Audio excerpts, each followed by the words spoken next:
Take a person, take a story, take you on a journey. It's your take.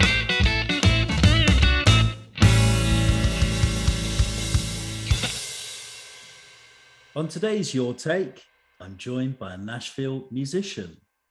My guest moved to Nashville in 1993, where he landed a job playing in the front window of Tootsie's Orchid Lounge.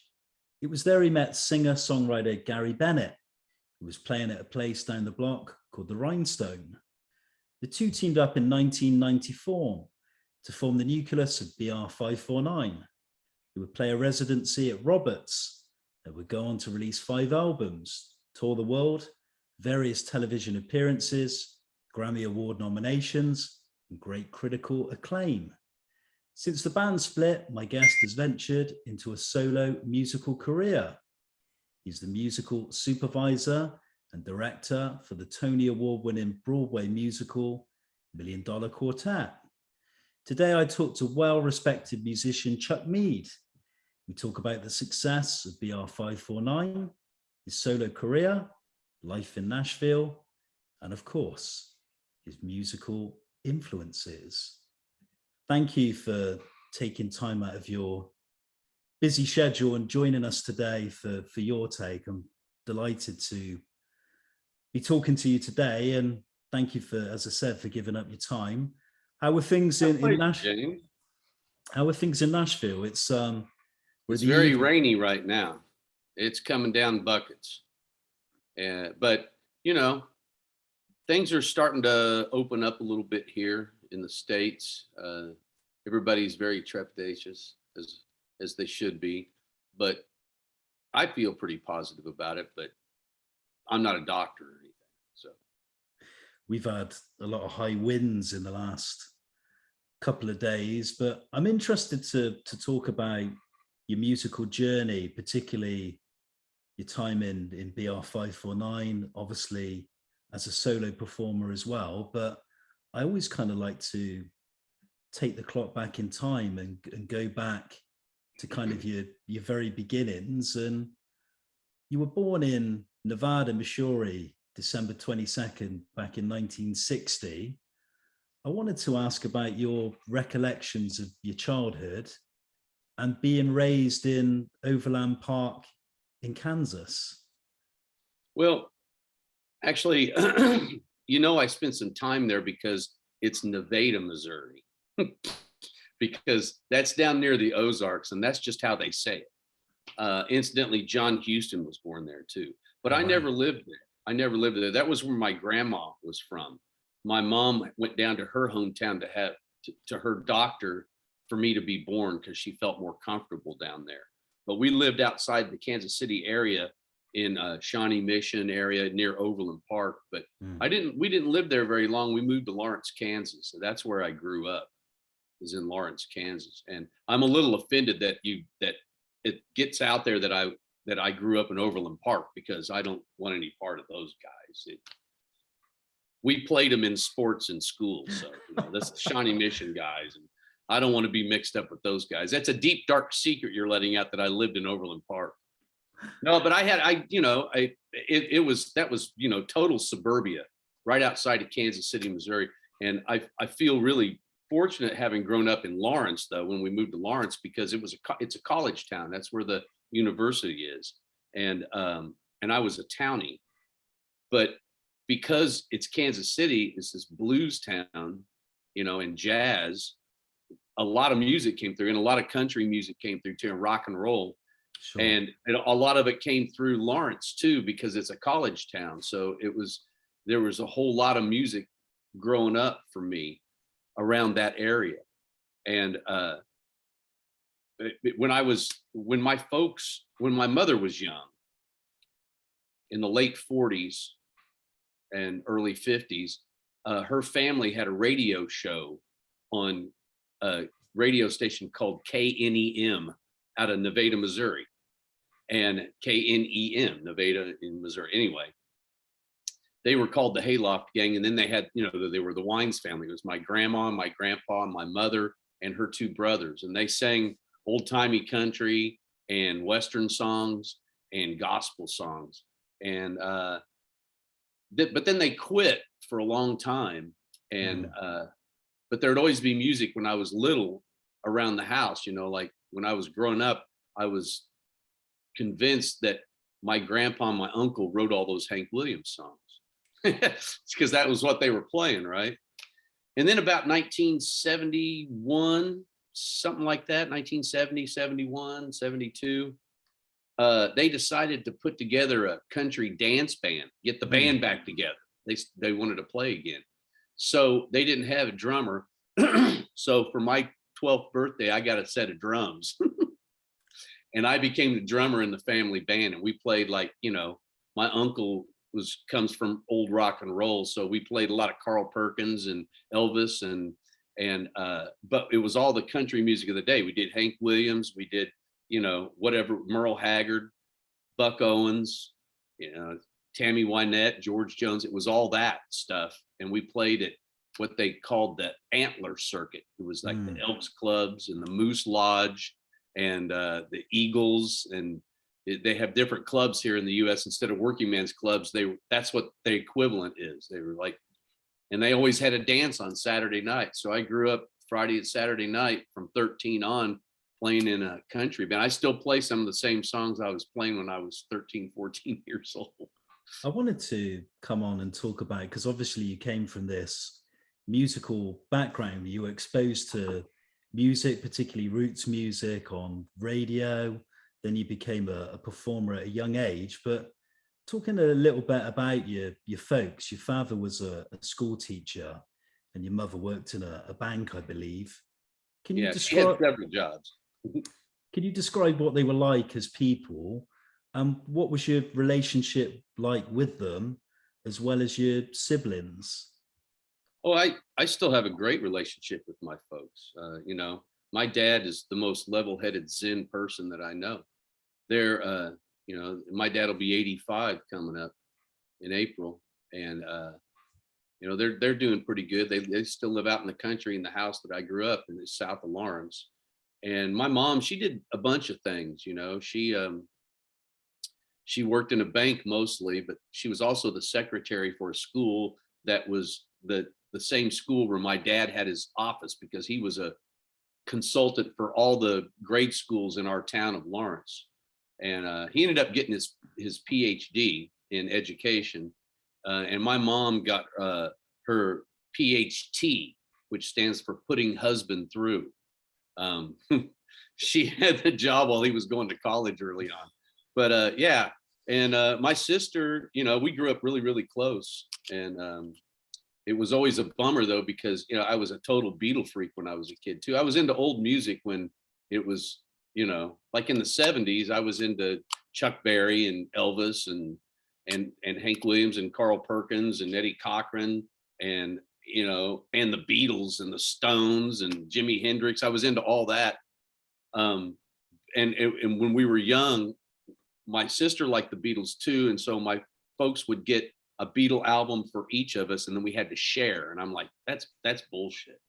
That is bullshit. I'm not sharing. So I would, you know, I ended up with her Beatle records anyway. But and she actually lives just outside of Reading, near a village called Twyford now. Before we talk about music and your musical career and kind of your big breakthrough, you mentioned education, and I kind of wanted to pick up on that. I kind of wanted to ask you about your experience in high school. Were they happy times in your life? And then you went on to go to the University of Kansas, and I wanted to ask what you studied there, and when you kind of look back now, what was your experience like as a university student back in those days? Well, I didn't have much discipline, I guess, as a student. I kind of had my head in the clouds, but, you know, when in junior high and high school, and of course it was your usual teenage angst, you know, girls and growing up and hormones and music and sadness and crushes, you know, all that shit. but mostly I had a great time. Easily one of the best things I ever did was I was in the marching band in high school, and I have lifelong friends. You know, all those I would. We stayed pretty close. Our class, we all kind of know each other still. I go back home, the people that are still living there, you know, I still see a lot of my high school, you know, the ones that I want to see. And, yeah, marching band was great. I was in the drum corps. I was one of the snare drummers, and we traveled all around. We ended up going to Portland, Oregon, our senior year in high school. It was really great. But then, you know, I went to college, and, you know, I didn't know what am I doing here? You know, I went to college for like 30 minutes, man. And I went a semester, and, you know, you take the classes that you're supposed to take, you know, your English lit and, you know, philosophy and all that stuff that for liberal arts. And I went for like, I guess I went 2 semesters in a row, and then I didn't go back the next semester. And then I went back the semester after that, and I was in the art and theater department. And then I took some history classes, you know, and it just wasn't for me. I enjoyed it, and I enjoyed writing papers. I enjoyed the writing part, and I enjoyed the discussion part too. And I met a lot of people that were going to school there too, but I was a townie, you see. I grew up in the town that the college was in, and, you know, there's a little animosity, especially with the fraternities and the sororities.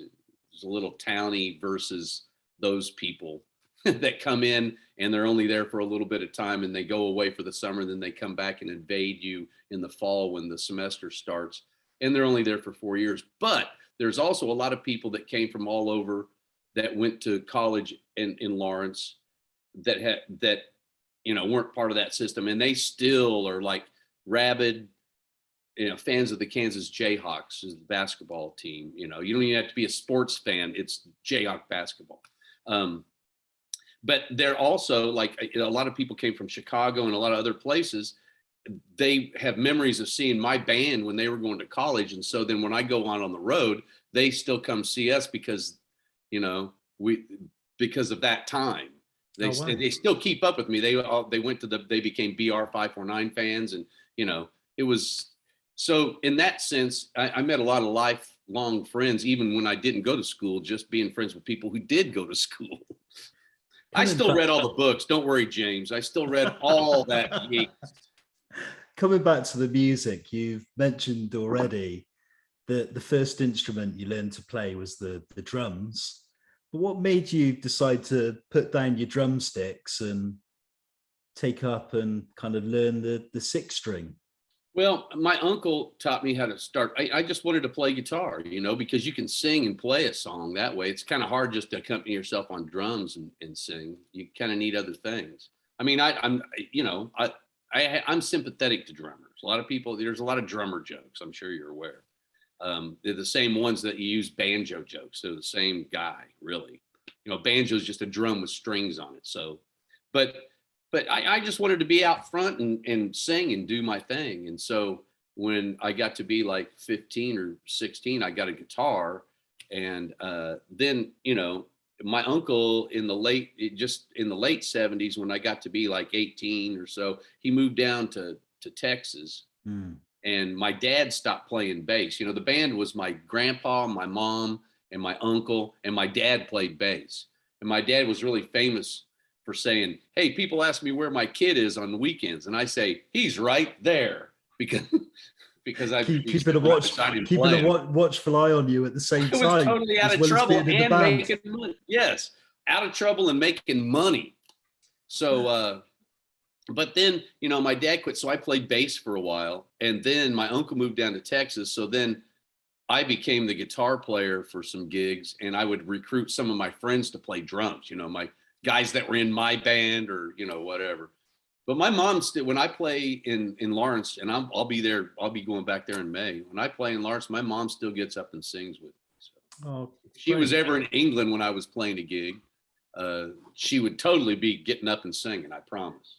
You've mentioned about the family ties and obviously performing in the family band, but you performed in several bands, including the Homestead Grays between 1986 and 1990. Can you tell us about that experience and that particular band, and just a little bit about the music scene at that time and sort of the mid 80s up to kind of the early 90s, and what did you kind of learn musically from all that experience? Well, so when it was the late 70s, of course, I was into like the Ramones and the Clash, So and the the whole Sex punk Pistols, scene. and particularly Nick Lowe and Dave Edmunds and Rockpile. I was way into that. That was like my favorite stuff. That was at a time where, you know, punk rock wasn't so, you know, you could listen to Patti Smith and you can listen to the Specials, and it was all the same, you know, it was the same people. You saw them at the same shows. Like you go see a reggae show and it was all the people that showed up at the punk rock shows, you know, the same people from Boomtown Rats show up for Papa John Creech, you know. It's great. It's just, you know, music fans. And then it started getting splintered in the early 80s, you know. It started, hardcore started coming out, and it was just, but there were still great concerts around to play, and the music scene was really great where I grew up. Like in one place, a place that's now called Liberty Hall, back then it was called the Lawrence Opera House. Within the span of a year and a half, I saw Muddy Waters, Oh, wow. Charlie Daniels, Ultravox, the Boomtown Rats, the Buzzcocks, the Cramps, Papa John Creech. You know, it was just all over the place. And so I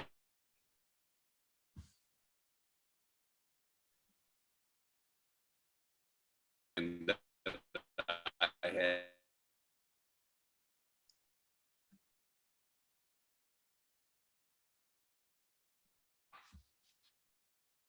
because no one would come see you if you were a local band.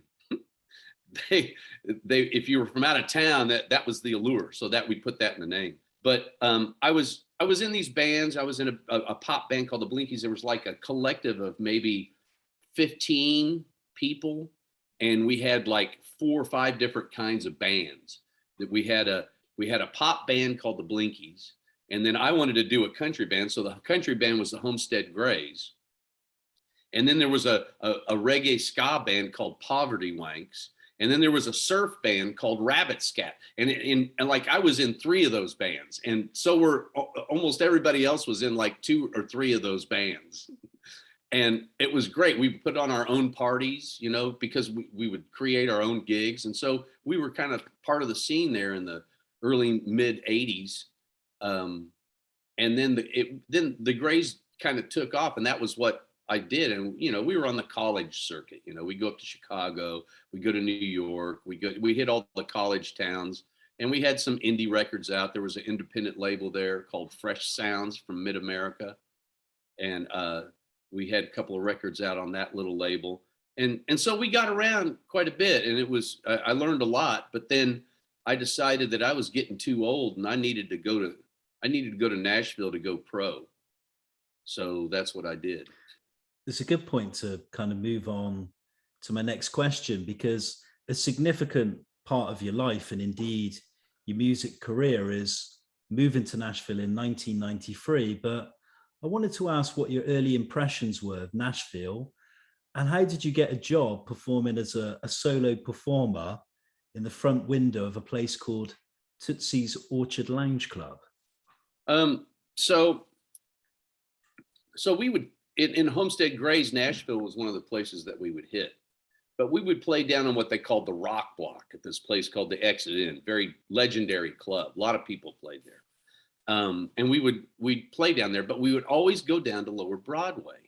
And Lower Broadway was like one block between 4th and 5th Avenue that had all these honky tonks and, 2 or 3 honky tonks. And then it was like peep shows with girls, adult, you know, places. And you see, the one side of the block shared an alley with the Ryman Auditorium, and it still does.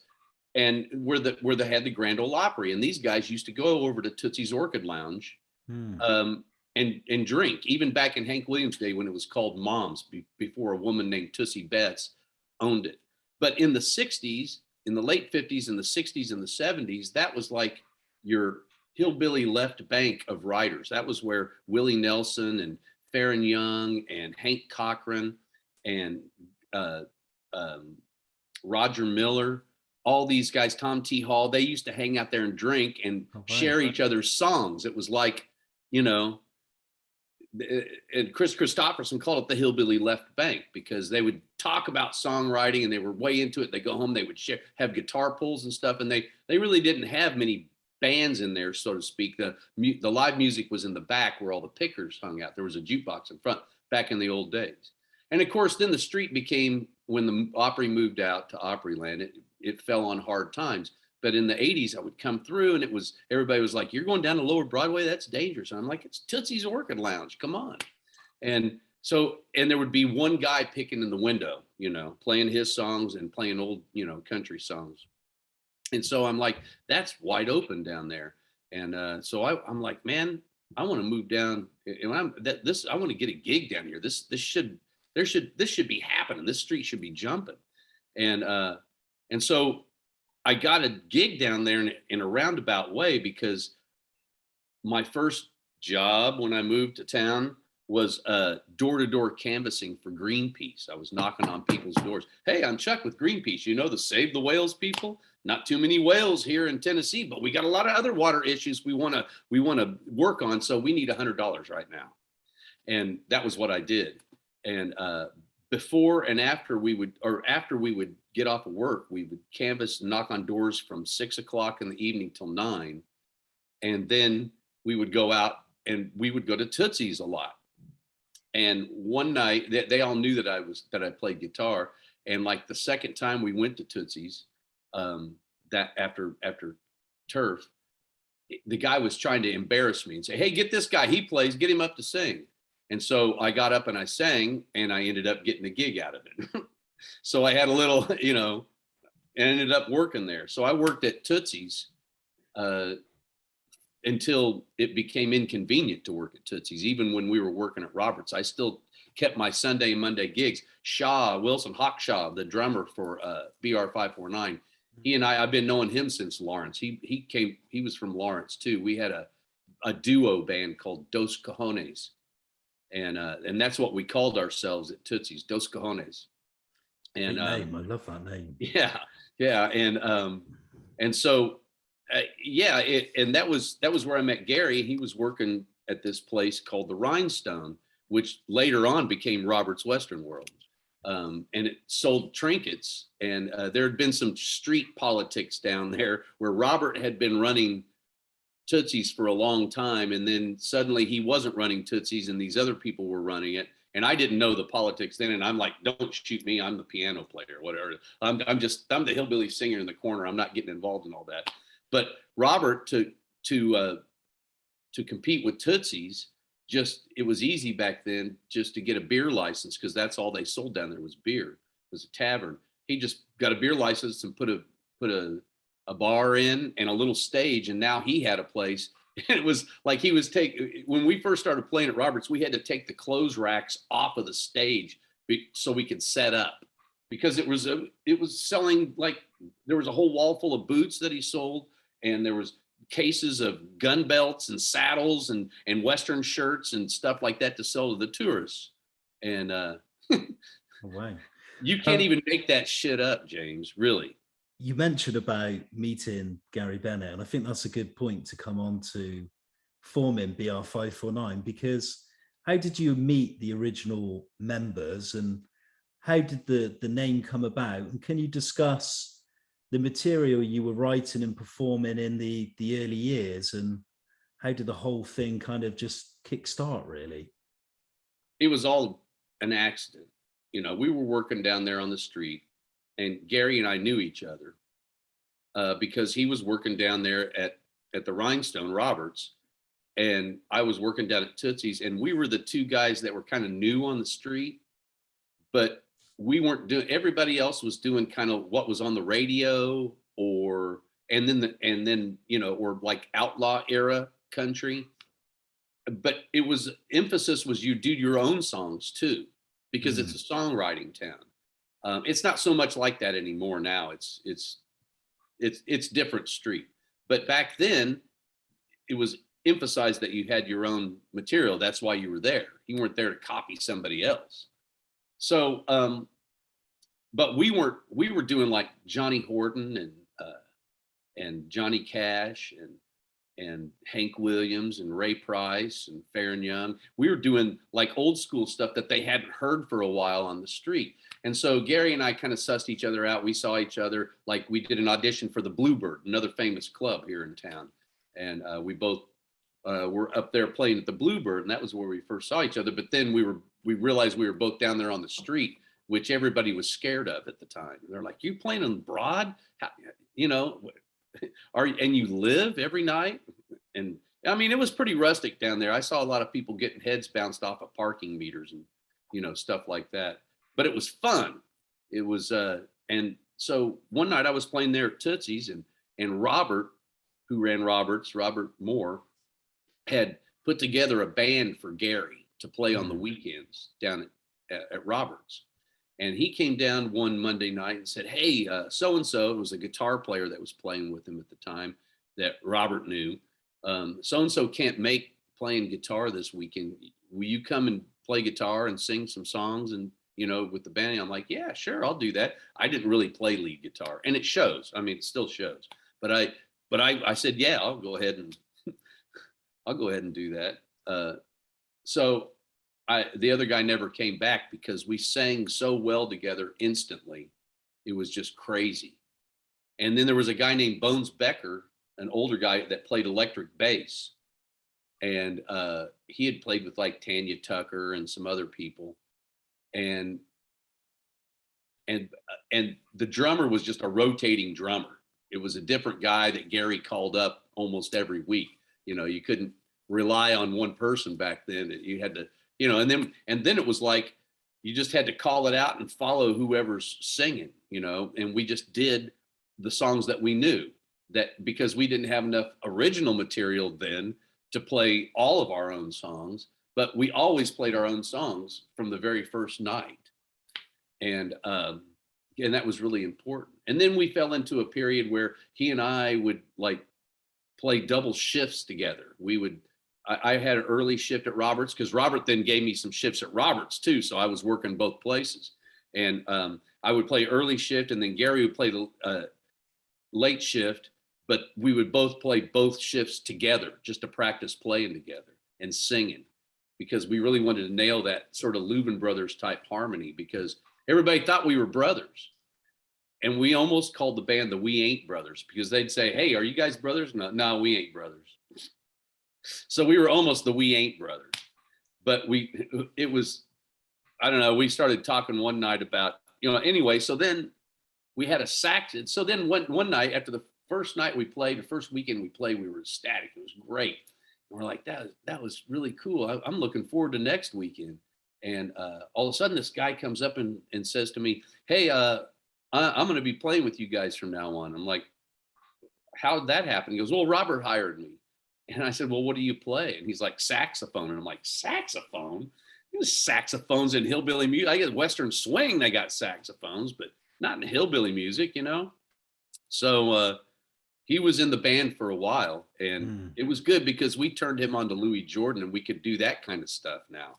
All of a sudden we could do some of that more swing shit stuff. Yeah. Yeah. And, but we still had the electric bass. And then I talked Hawkshaw Wilson into moving down from Kansas, where we had been playing together. I said, "We keep having a rotating drummer, you know," and I'd known him since like 1982, 83. We were in different bands, but we always had played together and knew each other and hung out. So I talked him into coming down and playing the summer of 94. And he ended up staying because Roberts was like a freak show, man. It was any sort of walk of life you could imagine walked into that bar, and you never knew what was going to happen. And it was a different story every week. It was like a weekly show, only every week it changed. Some people would come into town to try to, you know, be singer, and they'd hang out for a while and then they'd leave. And then some other guy would come and end up, you know, turning tricks down down the street. You know, it was like Hamburg.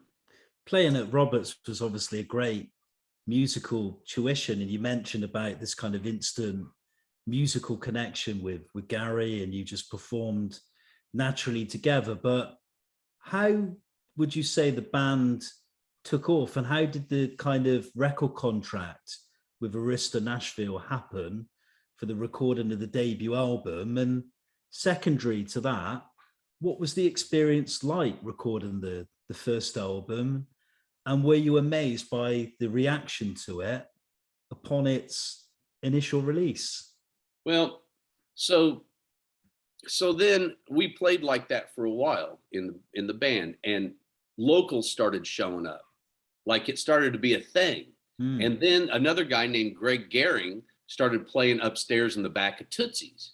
And so it was like this honky tonk pub crawl type between these two, because he was doing something slightly different than us, you know, but it was the same spirit. It was like, it was really something. And so locals started showing up. And so we knew that when it went into the winter months, that all the tourists, you know, the European tourists who weren't afraid to come down there would come in. And but when the locals started showing up, we're like, oh, wow, we're doing something right. Well, we really didn't want to have a saxophone player, and we really wanted an upright bass player, because that was what we heard. You know, we heard fiddles and steels and, you know, So we fired the sax player, Tex Bugs Austin.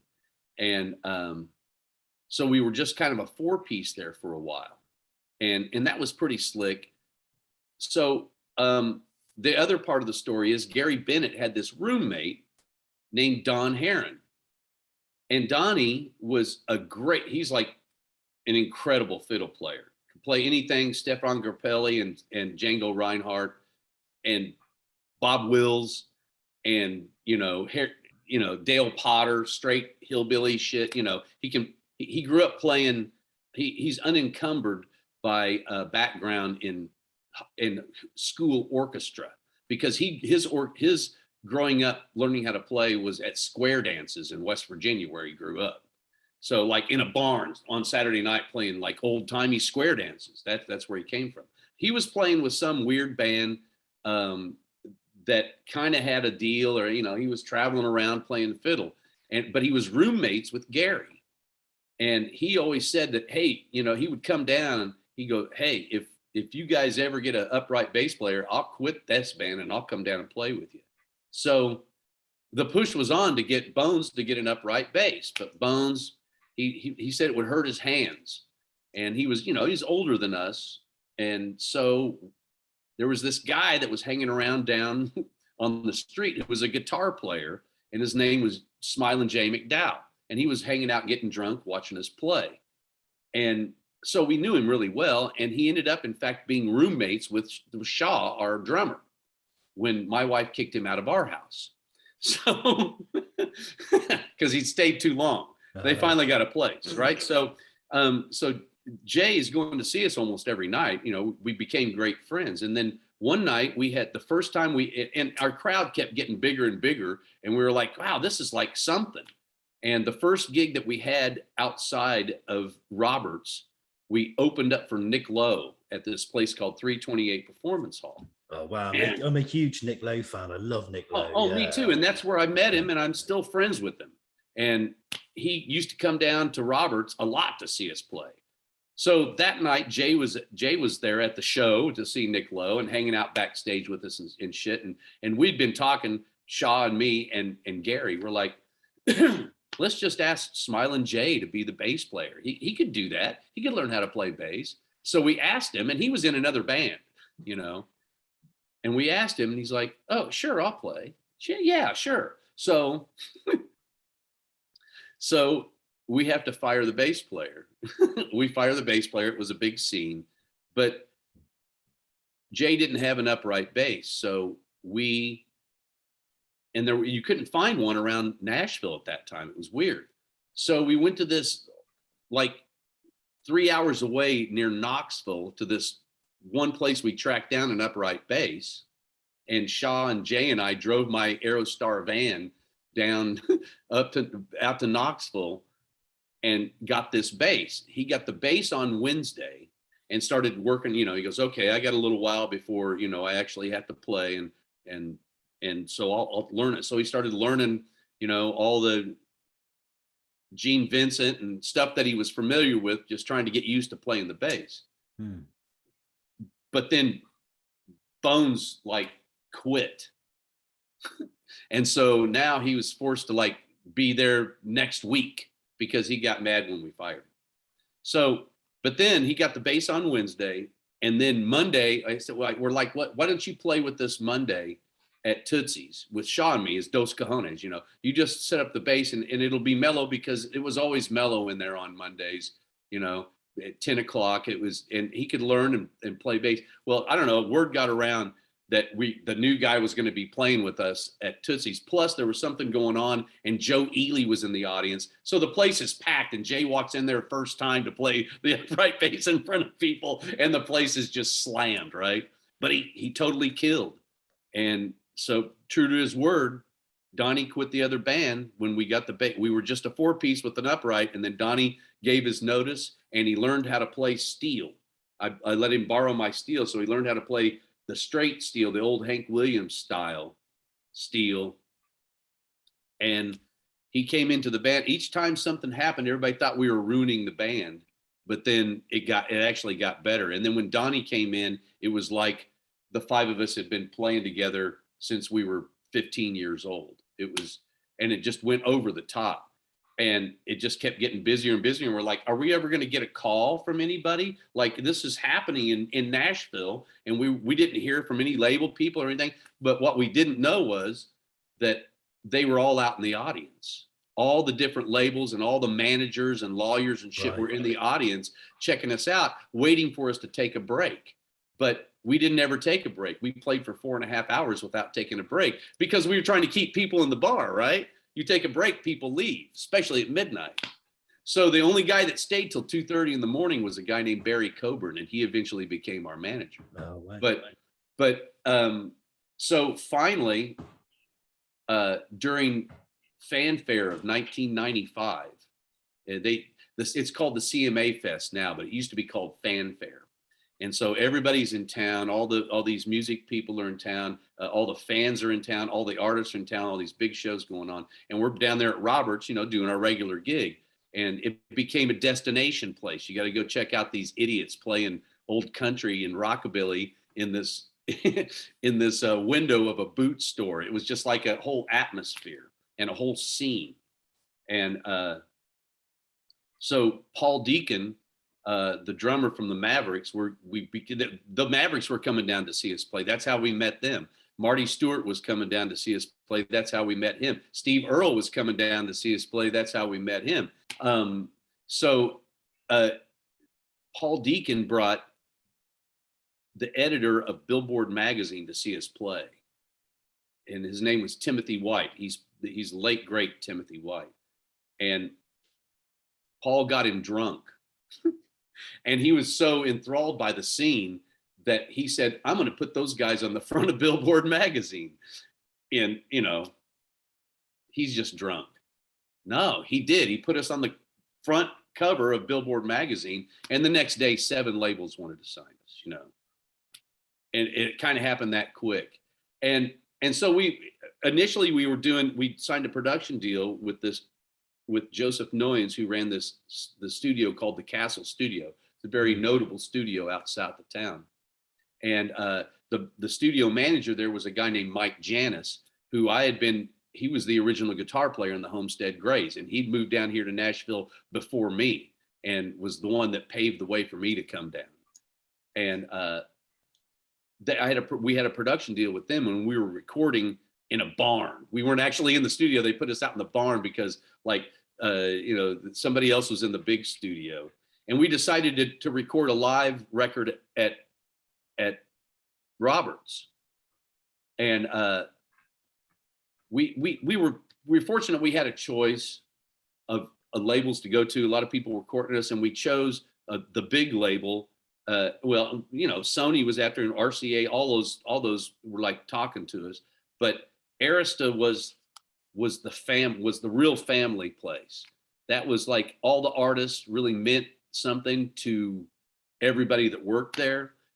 And at the very top, Tim Dubois, the guy that signed us, the president, very righteous, intelligent, you know, the Buddha of record executives, I think. And he's a songwriter too. He took a chance on signing something that was really unconventional, and they did a great job. I'm still friends with a lot of those people. And so then we decided we'd put a live record out. So we put Live from Roberts. It was just an EP. But then we actually got to go inside the castle to record the first record. We went into the big studio there at the castle. And what was the process like for the recording of the first album, when you recollect and look back? And I kind of wanted to ask you also about the critical and the kind of audience reaction when it came out. What was that like? Were you amazed by the reaction? Because it really kind of took off big time. It was a whirlwind. And I remember we had, you know, Live from Roberts, and it got everybody was hyped out and you know, ready for us. And the huge machine was behind us. And so we were having to record our first studio record around our Roberts gig, you know, because we were still making a living playing at Roberts. And we did it. And then it came out in September, but we were already on the road with the Black Crowes then. And that's the thing about, you know, we would play once we got out there, we would play one gig with George Jones, one gig with Tim McGraw and Faith Hill, another gig with John Anderson, and then we're on the road with the Black Crowes. You know, it was like, because we were just being ourselves, and it kind of translated. And I remember when our record came out in September of '96, the first full-length record, you know, I was on the bus with Chris Robinson, who was showing me his copy of our CD and giving me shit about my lyrics. Man, we're still good friends with all those guys in the Crowes. And then we ended up going on the road with Bob Dylan because Bob liked it. It was like, wow. It was crazy. And yeah, it was, you know, all of a sudden we're on TV. We're everywhere. We're doing Conan O'Brien. Oh, great. Oh, now we're doing David Letterman. Oh, cool. You know, it was, and we're at a radio station. It was just, you know, nonstop, really. I wanted to skip forward slightly, but still talk about the theme of recording studio albums. The band released 5 albums in total, 4 for Arista and 1 for Sony's Lucky Dog imprint. How do you look back at those 5 albums? And for you, is there a particular favorite? Well, now don't forget the 2 dual tone records too, because those guys were guys that used to be at Arista that formed dual tone. And so we put out a couple of records with them, and probably the best sounding record is the last one to come out, which was a record called Dog Days. And we did that record down in Athens, Georgia, with a guy named John Keane, who was real tied in with all the REM people and produced Widespread Panic and a whole bunch of stuff. But it's a good sounding hillbilly record.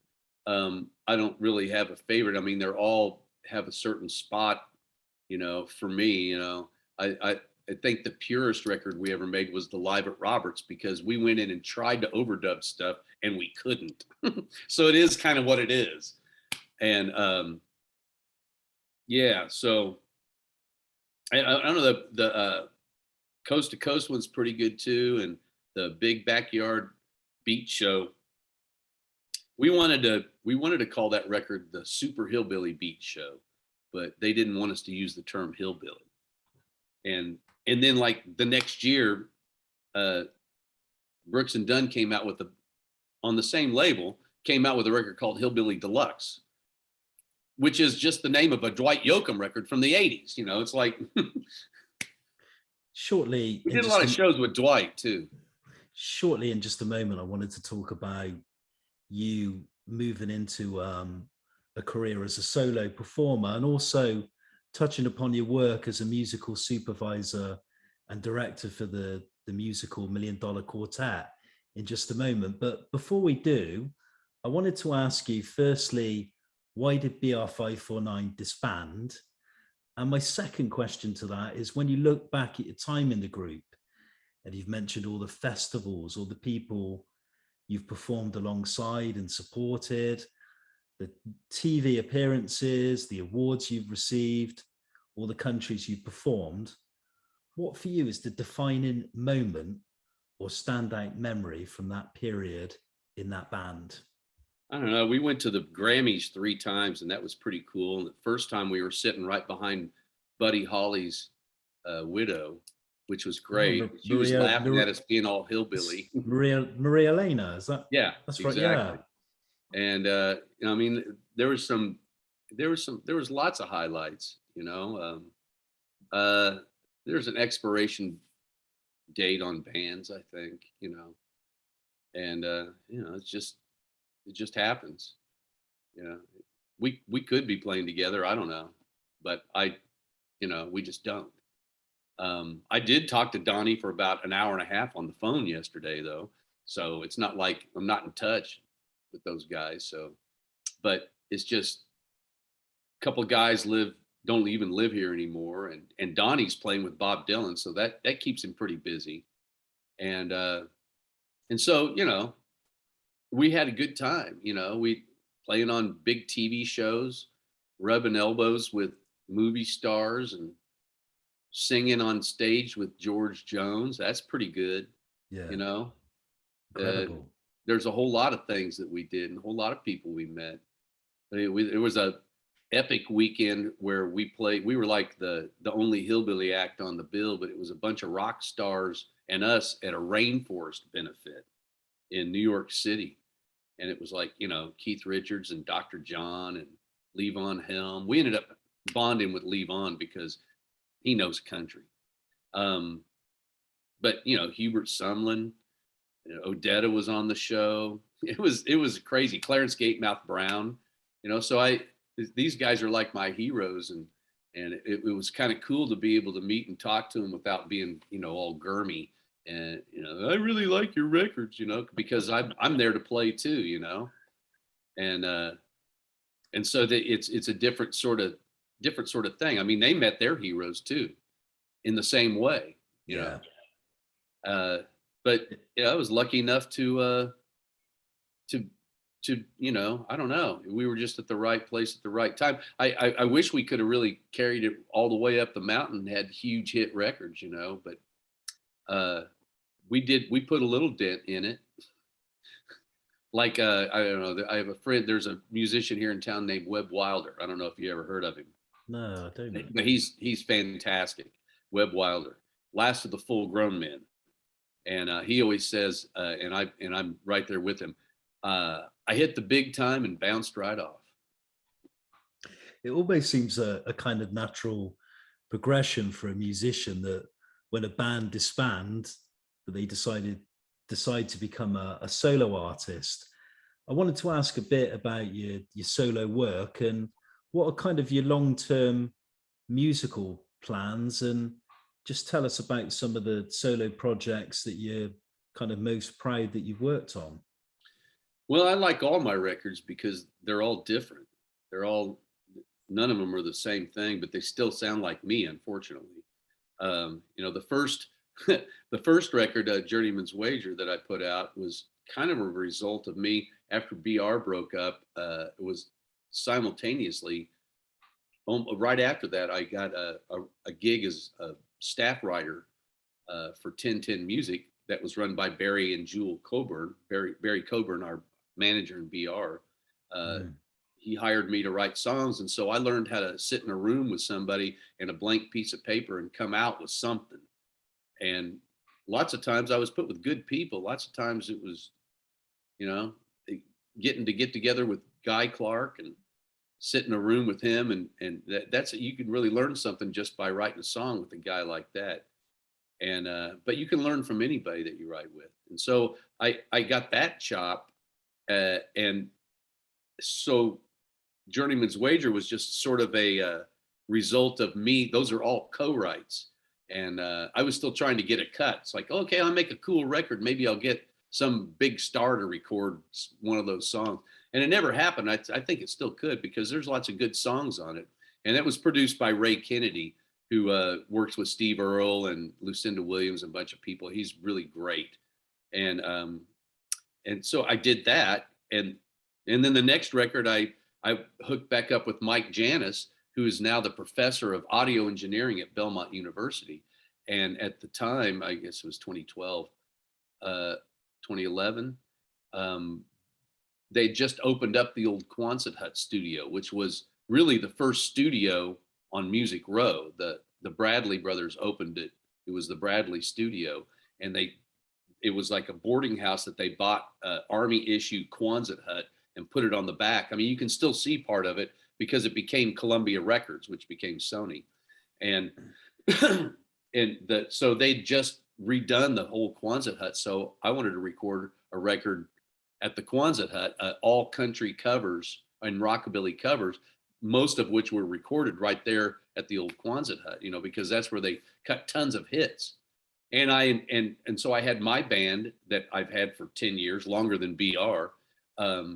I had my band, and then I added Chris Scruggs and some of the A-Team guys, the old A-Team guys like Bob Moore and Harold Bradley and Pig Robbins, who just passed away, and Buddy Spiker. And I had them, I made an old school country record with some of the guys that actually made those original records. And I got to do a great duet with Bobby Bear on a Carl Smith tune, and a great duet with Elizabeth Cook on it, and a really cool one with the Old Crow Medicine Show.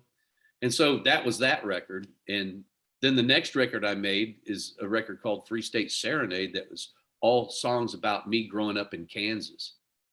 It's stories from Kansas that happened to me and stories that just are around Kansas, things that happen there that are weird. And because a lot of strange things happen out there on the prairie, my friend. There's not a lot of trees, no place to hide, if you know what I mean. I want to talk about another fascinating part of your musical career, and that's since 2006, you've served as musical supervisor and director for the Tony Award-winning musical Dollar Quartet. How did that opportunity happen, and are you still actively involved with the stage show? Some of them. I right after BR in 2006, I got a call, and BR had just broken up. We just finished our last tour, and I got a call from this music writer named Colin Escott. And I don't know if you're familiar with Colin. Colin's written tons of liner notes for Bear Family releases. Oh, I love. He's like an expert in American roots, blues, and country music. He wrote a book called Tattooed on My Soul. I love Bear Family stuff. Incredible releases. Yeah. Yeah. And Colin also wrote the definitive biography of Hank Williams. And they made a movie of it called I Saw the Light. And then he also wrote this book about the history of Sun Records. And he had gotten a call from some guy out in Hollywood who had read his History of Sun Records book and was like, hey, that $1 Million Quartet incident? That would make a great musical.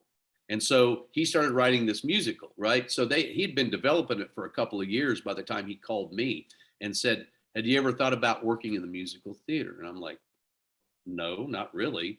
I mean, I was in a play in high school. I was in a musical in high school, and he said, well, it's the $1 Million Quartet. And I'm like, well, I know that music.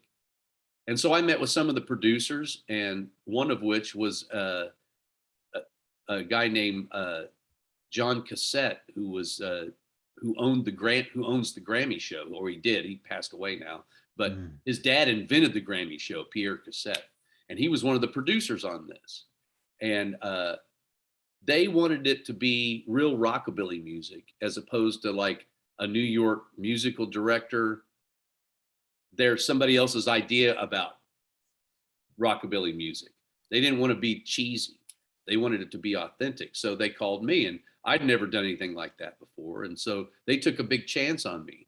And we did a working production in 2006 in Florida, and I didn't know what to do, so I just acted like I was producing a record because that I know how to do. And so I had guys I knew that could play this thing, and I just kind of organized it. I learned a lot.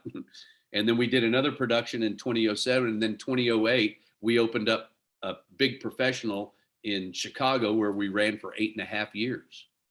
And in 2010 we were on Broadway for a couple of years. We were on West End for a year.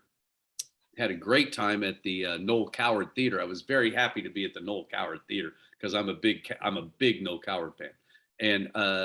And then we did 5 years of a tour, and I worked on all that.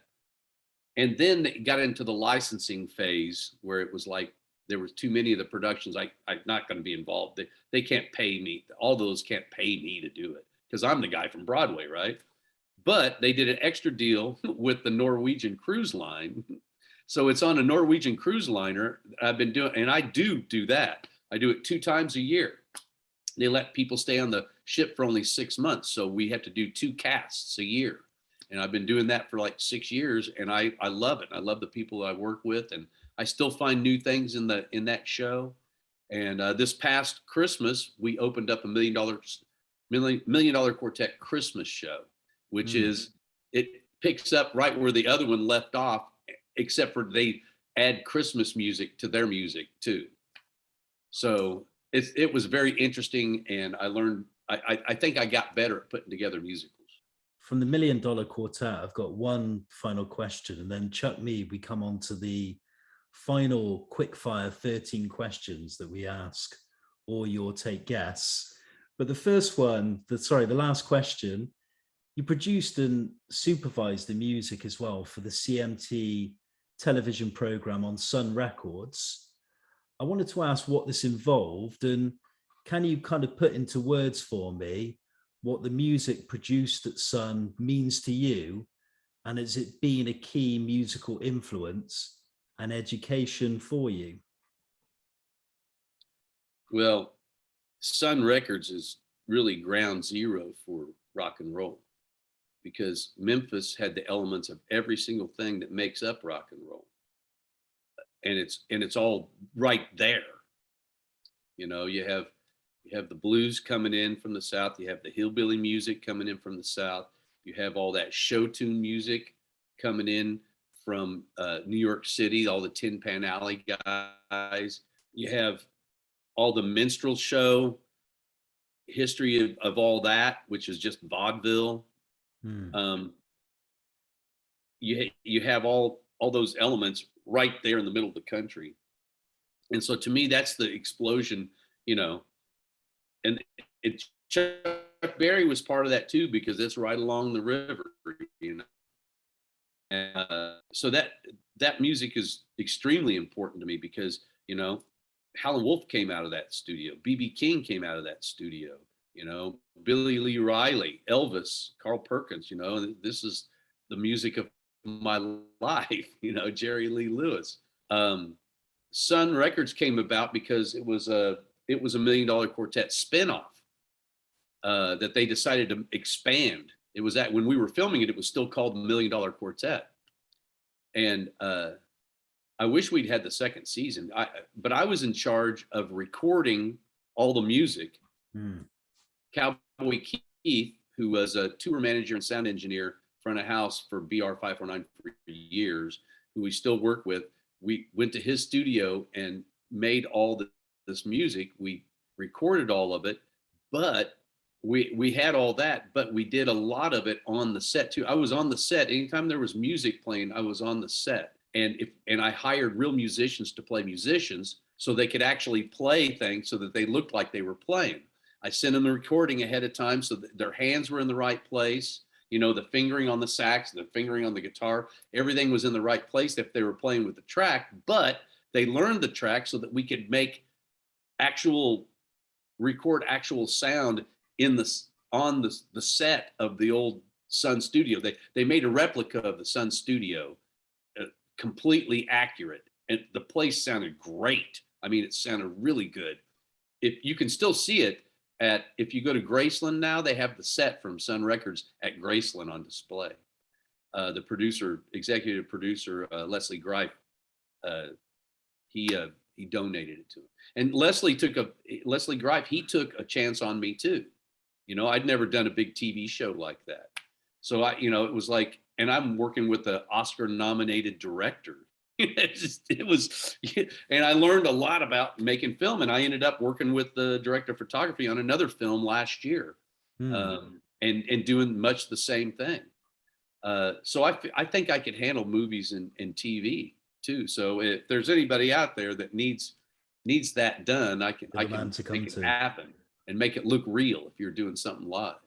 Chuck Mead, these are the final 13, the quick fire questions that we ask all Your Take guests just to wrap up the interview, and basically just find out things they like, things they're not so keen on, inspirations in their life and so on. So don't need to think about them in any great detail, but here we go. Number one, what would you say, Chuck Mead, is your favorite pastime? My favorite pastime? Sleeping. Yeah, I love sleep as well. Best part of the day. I'm a Viking. It's nothing worse than not getting enough sleep as well, I'd say. You know, it's nothing worse than just being moody and tired all day. We briefly spoke a little bit about films at the end with your involvement with Sun, but I want to talk about your favorite film. What would you say is your favorite film and why? Mary Poppins, because it was the first film I ever saw. We moved to novelists, and you've mentioned a bit about writing and songwriters, but I wanted to ask, who would you say is your favorite novelist? Man, that's a tough one, but I'm going to have to go with Larry McMurtry. If you could have chosen a different profession instead of music, what do you think it would have been?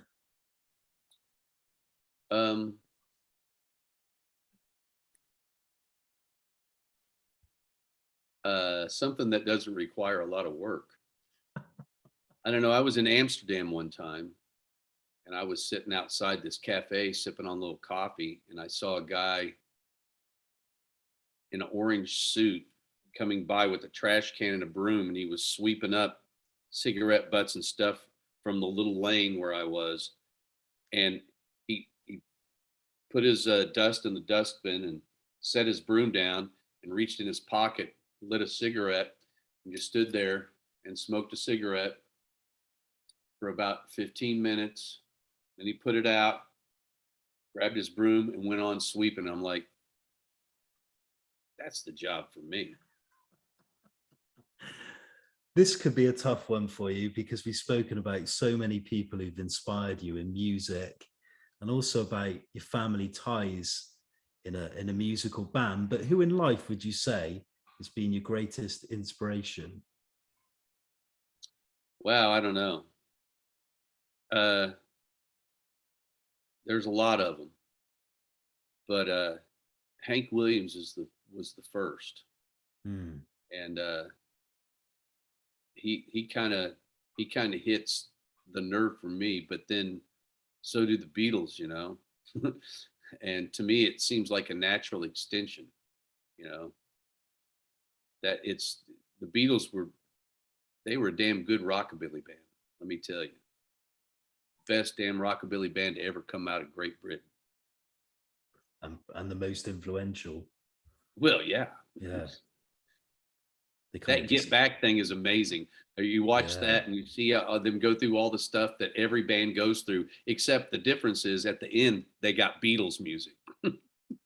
Unlike all the other bands. It's interesting. I talk a lot with people about that kind of the 60s British invasion, and there were so many great bands, you know, the Who, the Stones, the Hollies were a good band, Manfred Mann were good. Come on. The Kinks as well, Ray Davies. Small Faces. But I kind of always felt, and I'd be interested to hear your views, but it seemed to me that the Beatles were always a step ahead, and that's not knocking any of the other bands that did some great records, had some, you know, the Stones, for instance, probably one of the best, if not the best, live touring big band of all time. But for me, the Beatles in the studio, they just always seem like a few steps ahead of everyone else, and they kind of jumped on that bandwagon, I felt. Yes, I agree with you. The Beatles were just a couple of step ahead of everybody else. And I don't know what that is, but you know what? And I've come to realize this, that the one that blew everybody's mind that helped the Beatles become the later Beatles is when all those basement tapes came out, you know, because Bob looms large in my, Bob is the best, Dylan. I mean, he really is, because he encompasses it all. He encompasses Hank Williams and Woody Guthrie and, you know, Ramblin' Jack Elliott and Sleepy John Estes, you know, name them. Bob knows all about all that stuff. But when the band and him came out with those basement tapes before they were released, you know, when people like the Beatles and the Byrds and everybody had access to it, that band highly influential. And to me too. I mean, that the whole reason they were doing those Get Back sessions is because the band, they even play, if you watch the thing, they even play a couple of songs, you know, from those tapes, the basement tapes, before it became widely available legitimately. From the Fab Four to Bob Dylan, we get moved to newspapers now. Do you read a newspaper? And if so, which one? Well, I'd like to say I read the Tennessean, but I just can't. It just, so I kind of, I read like the New York Times or the Washington Post, and I keep up with the Kansas City Star as well, because, you know, even though it's been sold lately and it's a shade of what it used to be. I used to love reading the Kansas City Star. But I keep up with local news, you know.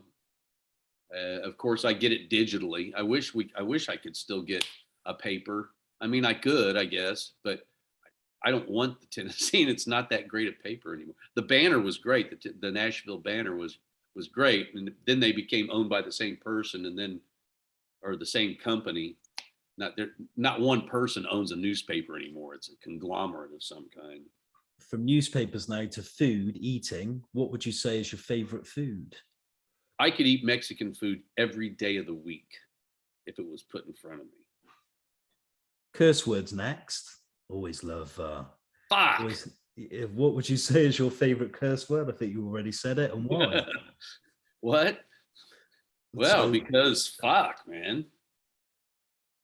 Most people are chosen. I'll never forget the time. I'll never forget the time I slipped that out. We were having like lunch with my Aunt Short, which was my grandmother's sister, and I got all talking about something, and I said fuck, and I thought she was going to jump out of her skin. She was brilliant. Completely and utterly, and I'm like, oh, sorry, Aunt Short. You see many places in the world, but what would you say is your favorite place or holiday destination? Oh man, that's tough. I always say I could probably live in Copenhagen, and but it's still a little cold for my wife. So there's some favorite places a little warmer, like Spain. Another place I could go live. Yeah, I love Spain. I love it's, for me, it's very laid back culture, and I kind of like that kind of laid back, relaxed lifestyle for me. Next one, I think this is going to be a tough one to ask you, because we again and again we mentioned so many musical inspirations, but who would you say is your favorite music artist, and what would you say is your favorite album? Man, why are you making me say that? I can't, you know, like right now, because, you know, it could change. It changes every day. It really changes every day. I can tell you what my favorite Beatles record is. I can tell you I can't tell you what my favorite Bob Dylan record is, though, because they're all like, there's too many of them that are so over the top great. It's hard to choose. But I can tell you my two favorite Beatles ones. And I think I like to call it the White Album Part 1, and that is Rubber Soul and Revolver. Yeah, I love Rubber Soul. What would you say next is your greatest achievement to date? Marrying my wife. Do you have children as well? Oh no, No. that's my other great achievement.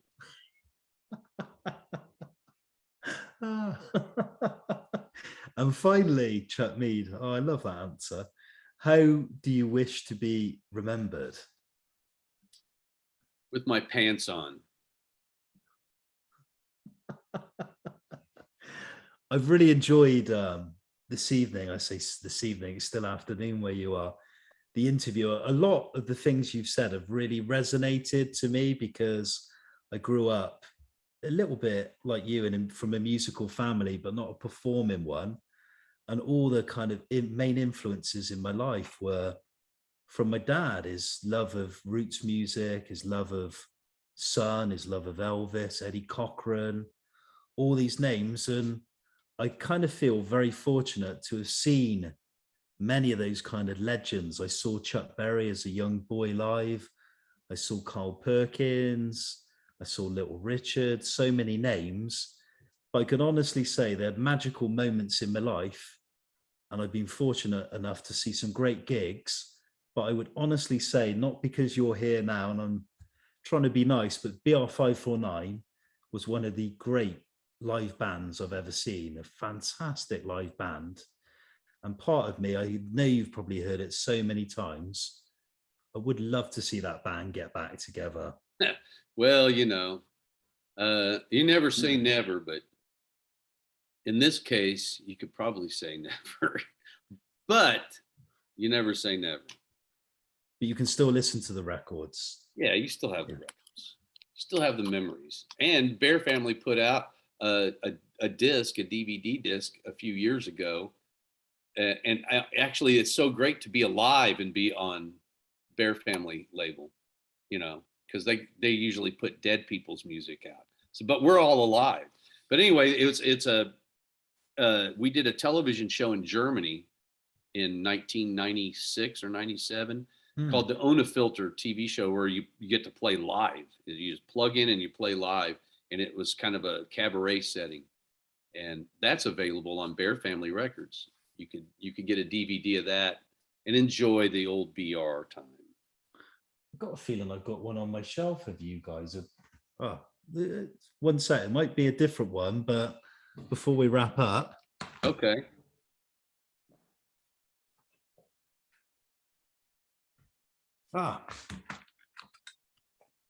Yeah, here you go. Is that it? Yeah, there it is. That's it.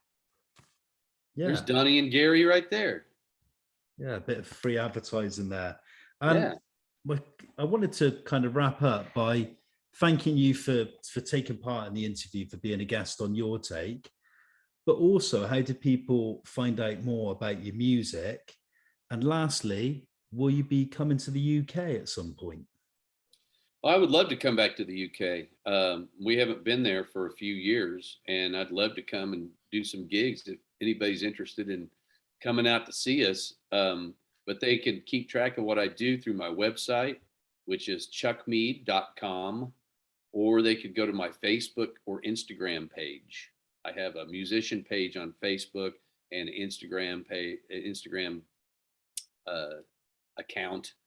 So you can go to that. I don't have TikTok yet because, hello boomer or whatever. Is that what the kids say? No idea. Chuck Mead, thanks for joining me again on Your Take. And I wish you all the very best musically and in your personal life for the future. My pleasure.